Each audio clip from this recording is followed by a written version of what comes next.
How dare you touch me? Raju!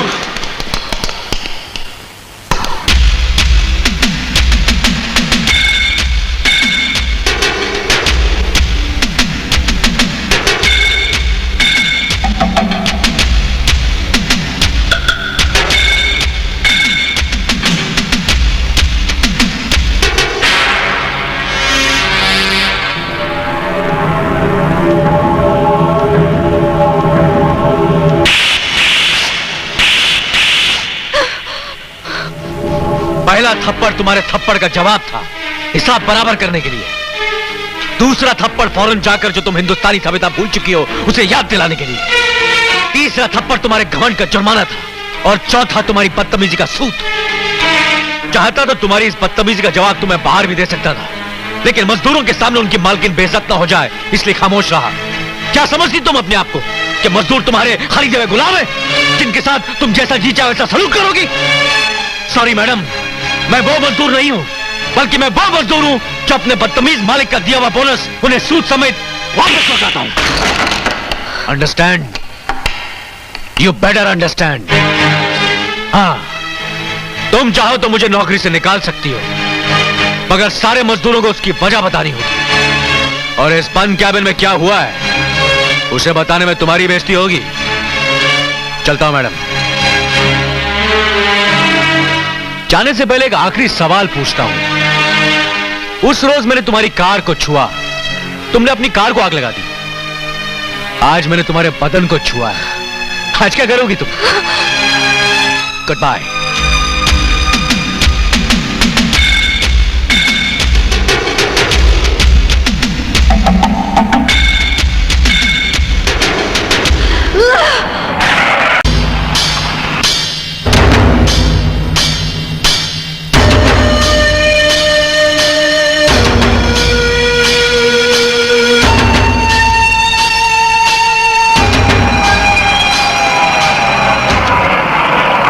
Madam आप आइए आइए, लेकिन माफ कीजिए, काजल तो इस वक्त घर पे नहीं है। मैं जानती हूँ आपकी बेटी घर पे नहीं है, और ये भी जानती हूँ वो इस वक्त कहाँ है। क्या बात है मैडम, आप कुछ नाराज लग रही हैं मेरी बेटी पर? जी हाँ, इसलिए कि मेरे पति बहुत खुश हैं आपकी बेटी पर। मैडम, मेहरबानी करके मेरी बेटी पर इस तरह के घटिया इल्जाम मत लगाइए। इल्जाम नहीं लगा रही, अपने आंखों से देख कर आ रही हूँ। आपकी बेटी मेरे पति के साथ रंगरलियां मना रही है। बस कीजिए मैडम, बस कीजिए। आपकी बेटी एक बदचलन और गिरी हुई लड़की है, और ऐसी लड़कियों के लिए मेरी फैक्ट्री में कोई जगह नहीं। कह दीजिए अपनी बेटी से कल से काम पर आने की कोई जरूरत नहीं। शुक्रिया मैडम। मैंने तुम्हें नौकरी से निकाला है, अपने पति के साथ शादी करने की इजाजत नहीं दी। जो मेरा शुक्रिया अदा कर रही हो। आपका शुक्रिया इसलिए अदा कर रही हूँ कि अब मुझे आप जैसी छोटी दिल वाली औरत के साथ काम नहीं करना पड़ेगा। काजल, चिल्लाइए मत। औरत होने के नाते दूसरी औरत पर शक करना औरत की फितरत में है, मगर थोड़ा बहुत विश्वास अपने पति पर होना चाहिए ना। दुनिया में ऐसा कोई पति नहीं है जो घर से बाहर दूसरी औरत के साथ अय्याशी ना करना चाहता हो। मैं इस मर्द को अच्छी तरह जानती हूँ। सारी दुनिया को जानने की जरूरत नहीं है मैडम, बस थोड़ा सा अपने आप को जान जाइए। बहुत सी तकलीफों से बच जाएंगी आप, वरना एक दिन आपकी जिद, आपका घमंड और आपका ये शक आपके बसे बसाए घर को उजाड़ कर रख देगा। कहीं की नहीं रहेंगी आप। Shut up! सहारों की जरूरत तुम जैसी कमजोर लड़कियों को पड़ती है, मुझे नहीं। आइंदा उनसे मिलने की कोशिश मत करना। अंडरस्टैंड? You better understand. कराई थी कि शादी के बाद मेरा बेटा तुम्हारे साथ बहुत सुखी रहेगा, लेकिन आज वो अस्पताल में घायल पड़ा है। घायल? बेटे के जिस्म पर जरा सा घाव देखकर इतना तड़प रही हो तुम? मेरे घाव देखे हैं तुमने जो तुम्हारे बेटे ने मेरे दिल पर लगाए हैं? बहुत गहरे हैं वो। मैं बहुत गरीब हूँ बहू, मेरे बेटे के सिवा मेरे पास और कुछ नहीं है। वो मेरी सारी जिंदगी की तपस्या, सारी जीवन की पूंजी है। बहू तुम उसे माफ कर दो, उसे माफ कर दो। तो जाके उसे कह दो कि वो अपने 2 कौड़ी के मजदूरों का साथ छोड़ दे। मैं अपना ये बंगला, गाड़ी, धन दौलत सब कुछ उसे दे दूंगी, बस इन ऐशो आराम के बदले। उसे मेरे इशारों पर नाचना होगा। मैं उसे अपने इन पैरों पे देखना चाहती हूँ, वरना आग लगाने के इल्जाम में तुम्हारे बेटे को जेल भिजवाऊंगी। क्या? जेल भिजवा दूंगी? एक दिन तुमने इसी मुंह से कहा था कि तुम मेरे बेटे के लिए अपनी जान तक दे सकती हो, और आज इसी मुंह से तुम ये कहती हो कि तुम उसे जेल भिजवा दोगी? नहीं बहू, एक माँ को अपने बेटे से इस तरह जुदा मत करो। मैं तुमसे दया की भीख मांगती हूँ, उसे जेल मत भिजवाओ।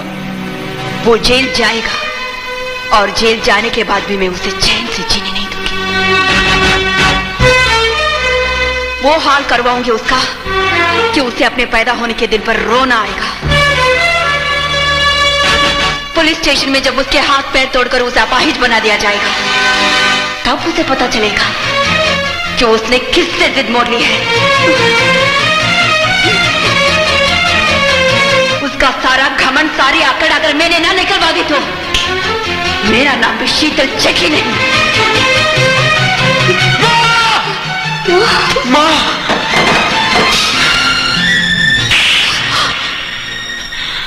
तू हर चीज में नंबर 1 होगी, लेकिन एक औरत होने के नाते तू 0 है।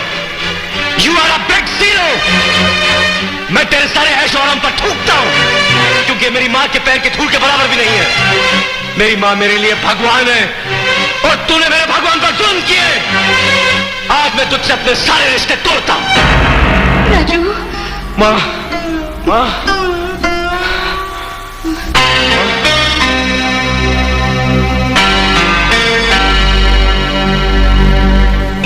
मैं हमेशा यही सोचती थी कि मैंने तुझ जैसी किसी बेटे को जन्म क्यों नहीं दिया, लेकिन आज खुदा का शुक्र अदा करती हूँ कि उसने मुझे तुझ जैसी कोई बेटी नहीं दी।